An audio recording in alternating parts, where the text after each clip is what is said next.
Halo, iya, ini adalah keyboard yang saya pakai saat ini, sudah memiliki RGB, dan keyboard ini saya beli setelah menabung selama 1 tahun lebih. Karena saya menabung setiap bulan 100.000, barulah setahun kemudian bisa membeli keyboard ini.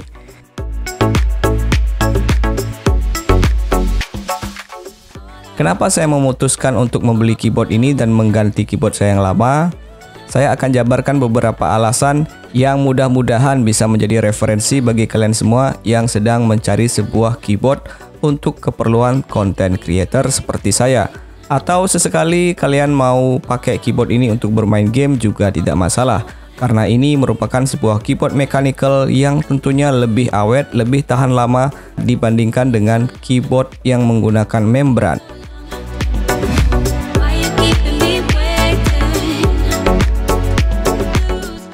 Nah, ini adalah keyboard saya sebelumnya, layoutnya full 100%, ukurannya sangat besar, bongsor, masih menggunakan kabel, jadi tidak bisa dibawa kemana-mana, karena sana-sini harus colok pakai kabel, terus kabelnya juga pakai PS2, tidak menggunakan kabel USB Type A. Nah, sedangkan keyboard yang saya beli saat ini, yaitu Rexus Dasa M64 Ultimate, ukurannya sangat kecil, compact, mudah dibawa kemana-mana, tanpa kabel, cukup menggunakan koneksi dongle wireless atau menggunakan koneksi Bluetooth, bahkan sampai ke 3 device sekaligus.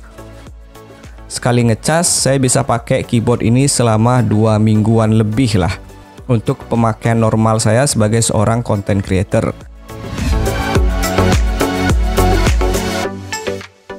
Ini adalah tampilan dari Rexus Dasa M64 Ultimate ketika kita ambil dari unboxingnya.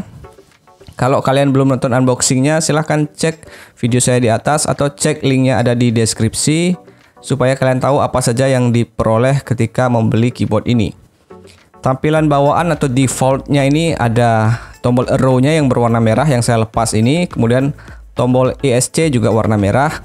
Nah, ini saya ganti semua tombolnya menjadi tombol yang berwarna grey. Ini juga bawaan dari keyboardnya tanpa beli ya, karena sudah disediakan cadangannya. Kalau kita tidak suka yang warna-warni, kita bisa ganti pakai tombol yang grey ini.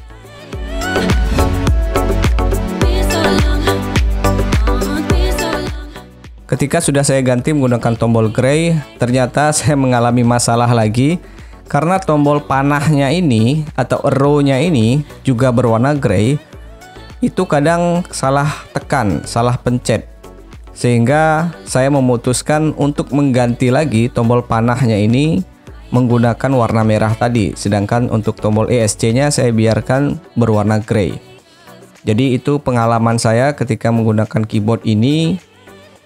Tampilannya saya pengennya minimalis, tetapi karena secara fungsi kadang sering salah tekan akibat tidak adanya warna, sehingga saya ganti lagi ke semula.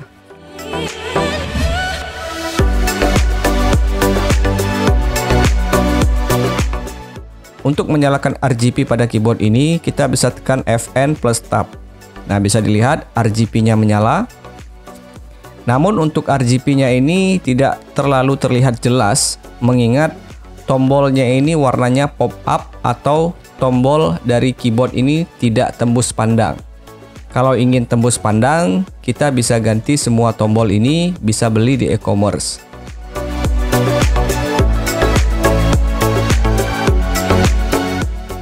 Menurut saya tampilan RGB dari keyboard ini sudah lebih dari cukup ya, karena saya bukan seorang gamers, melainkan seorang content creator. Nah, kalau kalian ingin melihat berapa kapasitas baterainya, yang pertama, pastikan terlebih dahulu RGB-nya hidup. Setelah itu, lalu tekan Fn plus backspace. Kemudian kita bisa hitung dari nomor 1 sampai nomor 10. Di sini terlihat dari angka 1 sampai angka 6. Artinya, sisa baterai yang ada di keyboard ini 60%. Kalau ingin yang 100%, artinya angka 1 sampai angka 0. Jika semua LED-nya menyala, maka itu barulah 100%.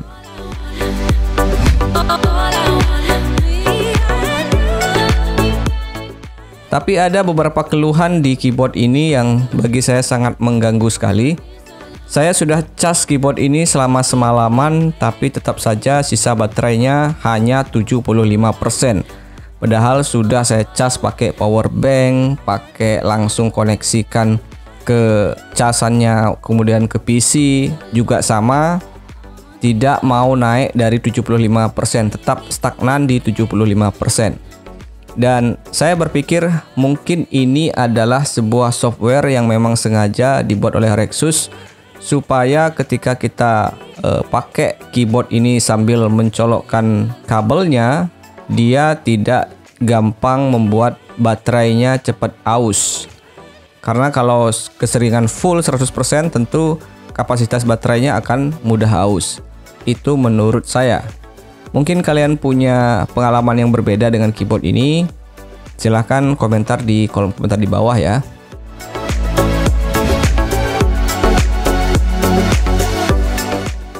Terus penggunaan keyboard ini ketika menggunakan dongle 2,4 GHz nya itu kadang sering nge-lag. Di beberapa referensi yang saya temukan itu diklaim bahwa banyak dari produk lokal termasuk si Rexus ini memang agak sering nge-lag ketika dikoneksikan menggunakan dongle 2,4 GHz. Karena tadi dongle-nya sering mengalami lag, akhirnya saya lebih memutuskan untuk mengkoneksikannya via Bluetooth.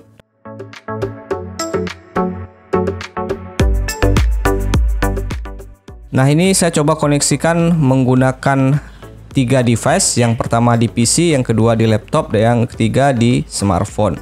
Nah, saya tes dulu ke komputer. Saya tekan Fn plus Z, maka dia akan terkoneksi via Bluetooth.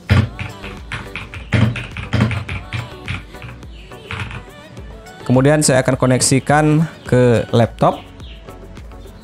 Saya tekan Fn plus X, maka koneksi Bluetooth-nya pindah ke laptop.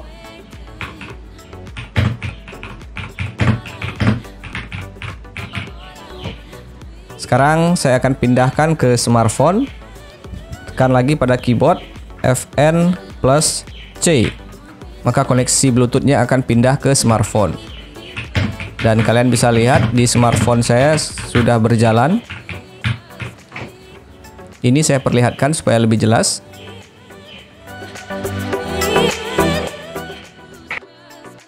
Jadi kalau kalian koneksikan ke tablet juga pastinya akan sukses. Meskipun keyboard ini punya beberapa hal yang perlu diperhatikan. Yang pertama mulai dari baterai, yang kedua koneksinya kadang sering nge-lag sehingga saya memutuskan untuk memakai Bluetooth. Terus yang ketiga, LED RGB-nya kurang terang, tapi tetap ada solusinya, yaitu dengan mengganti semua tombol yang ada pada keyboard ini dengan menggunakan yang transparan. Di balik semua hal yang perlu diperhatikan tersebut, bagi saya keyboard ini sangat recommended sekali. Sehingga saya memutuskan untuk menabung selama setahun dan membeli keyboard ini ketimbang dari keyboard yang lainnya.